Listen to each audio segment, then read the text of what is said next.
guys, welcome back to the channel. We are on a series of videos today. Hot diggity dog. Let's get talking. Okay, so here's the deal. I want to talk to you about, I'm a little worked up.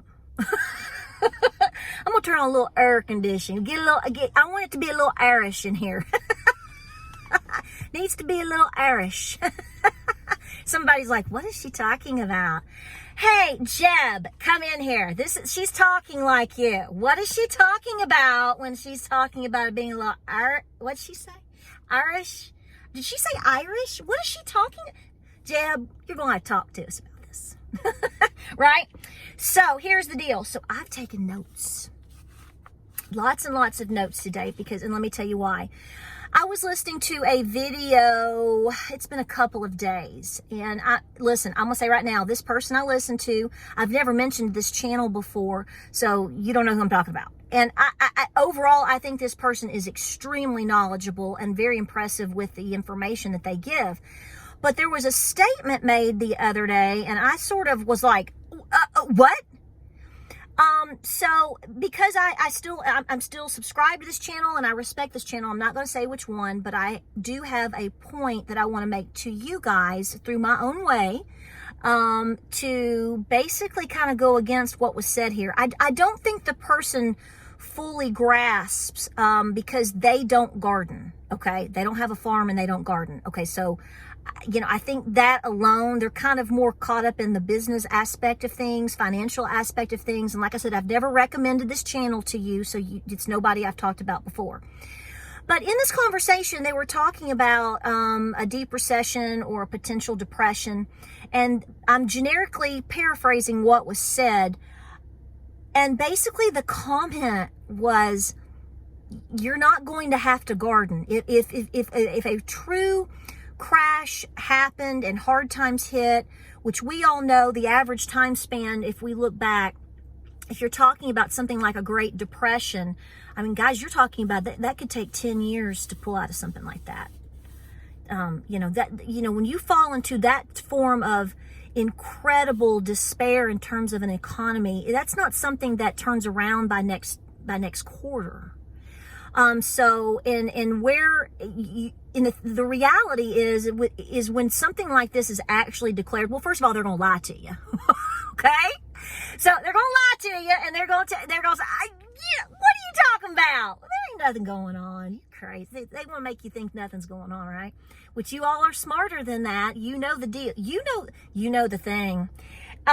So the reality is a lot of times you could see that there's this downward spiral and a lot of people already suffering before you ever enter into something like a depression. And then oftentimes you can see that it would deepen before it ever got better. Really, this could be something depending on who you are and where you live, especially like we've seen in the past with folks in Appalachia. My gosh, they were in the depression for several years before they ever even knew there was one. Because they were already so depressed. Okay. So here's where this conversation comes into. I called my Nana today because I was talking to her about what I'm talking to you about. And the reason I did that is because my Nana will be 86 years old. She was born in 1934. So she actually was born on the heels of the deepest time during the Great Depression. But like I said, because of the circumstances, the sun's coming in, but because of the circumstances, basically they lived that way to the point where she started developing memories. I mean, she can talk about all kinds of things that happened to her and that she witnessed and lived through as a little girl. She has a great memory. And I try to document these through videos. By the way, let me tell you something. If you would like to see Nana, more of Nana, we've had her in a couple of videos in the past and I've actually recorded her. If you want to see Nana, you need to put hashtag Nana. Let's just do that. Hashtag Nana, because I keep telling her how much you all want to see her in videos and her talk. Because like I said, when you get her started, she don't stop. So it's just it's in the DNA. I can't help it. So my point is this person, to go back, this person in this video basically he wasn't putting down gardening and he wasn't putting down farming. Okay, it wasn't like that, but in his mind, that's just not going to be a top tiered thing for survival. Well, honey buns, I love you, and I'm still subscribed, and you are one little wicked brain, and I love it. I learn a lot, but I have to disagree with you on this. If you want to say that not everybody will know how, most people don't have the skill sets to do so or the space, I can believe and respect and totally go with that, because I agree with that. But to say that it's not going to be important is not true. We don't know how things are going to shape up. We don't know what could happen in the next 30 minutes, much less in a year. So skill sets is where it's at.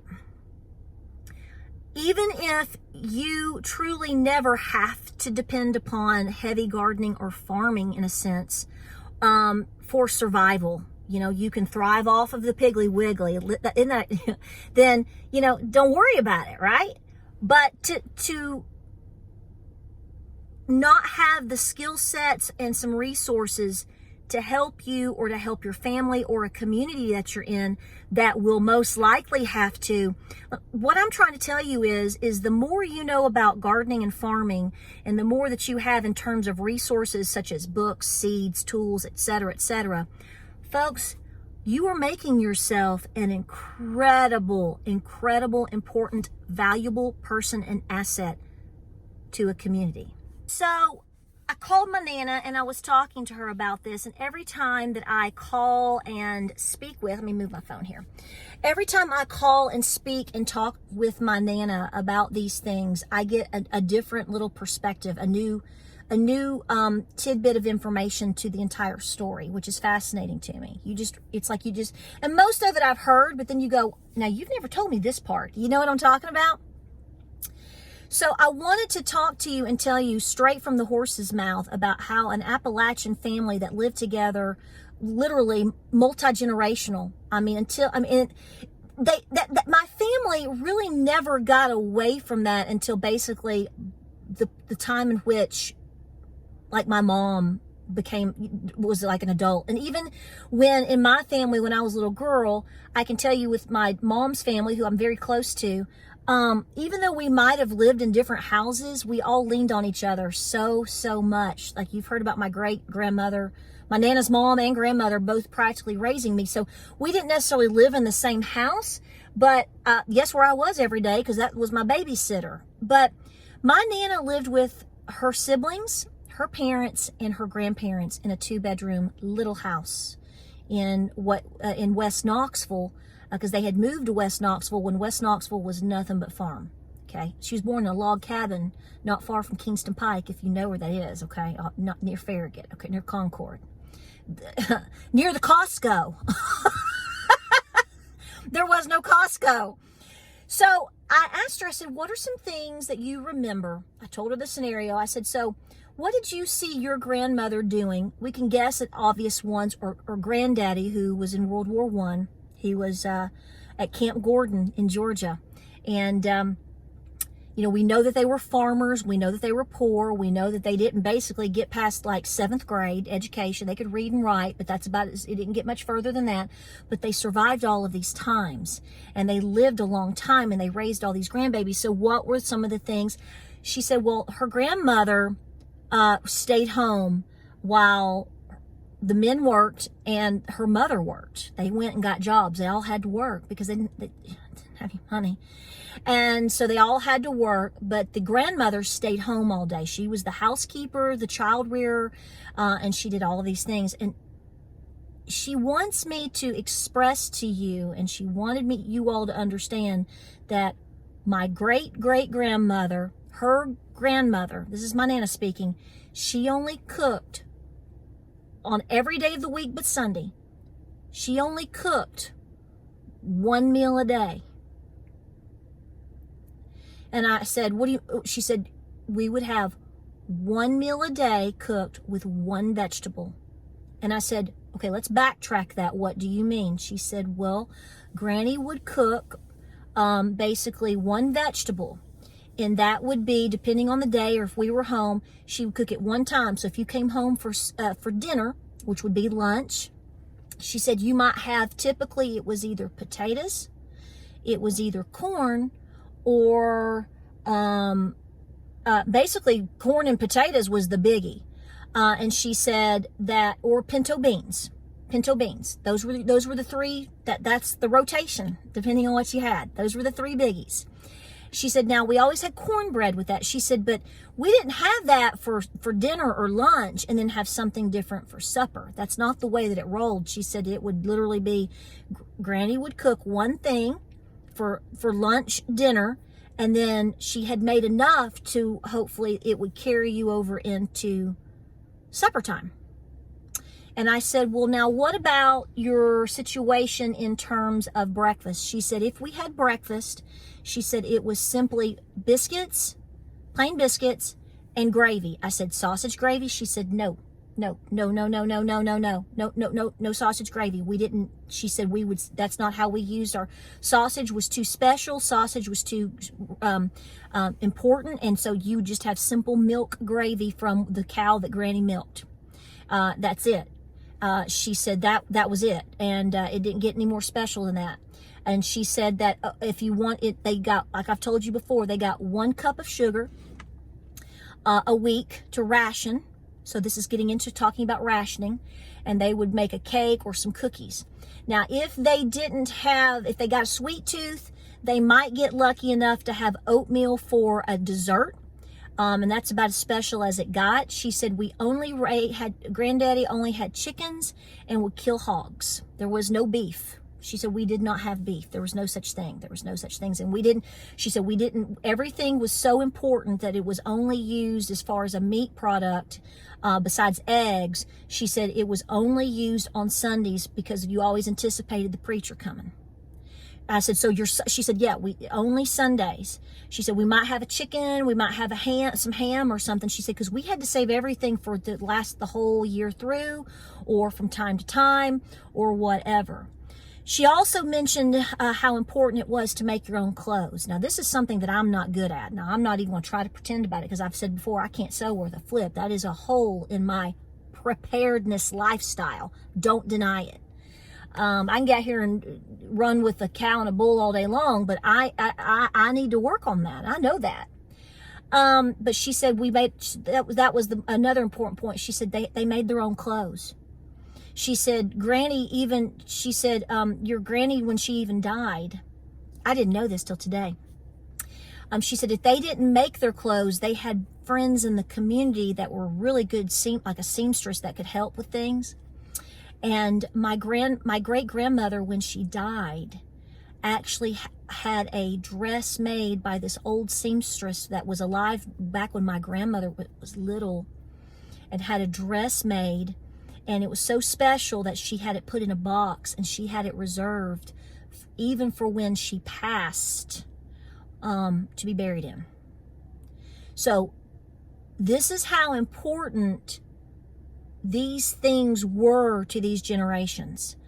These abilities to grow food and farm, and then you can relate to other simple skill sets that they didn't even let these things go, even up into, I can attest to this, to the day that they could not go anymore, or they were unfortunately passed.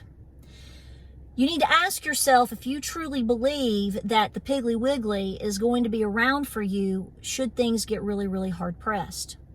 And it's really easy for people to say, well, I don't live in a place where I can garden. You don't know what things are going to be. Do not fool yourself, and do not let people allow you to think that skill sets, old-fashioned basic skill sets, are not going to be vital to your survival. This is clearly how these people, even in a lot of your families, made it through. They didn't go to the store. What if there is no store? I know when I say that, people are like, you're just talking doomsday. Really? Well, if you want to believe that, then that's something that you're going to have to work out for yourself. But it's foolish for you to believe that that wouldn't be a possibility. Like I've said before, what does it matter if things are available for you to potentially have an opportunity to go get if you can't afford it? What does it matter? So, I want to continue to tell you that even if you're not the best gardener, even if you're not necessarily a homesteader or a farmer, that you need to find ways to have resources to lean back on, such as books. I would not rely on the internet. If you want to print things off, do so. But important books, important conversations, take notes. I always encourage people to participate in having seeds. I've done videos before in the past showing you, even this year, about growing items in pots and in different ways of gardening. Any way you can supplement yourself is crucial. Now, is this going to be your only means of feeding yourself? No, this is why I tell you to back up your pantry from here to Kalamazoo, Michigan, because your crops can fail.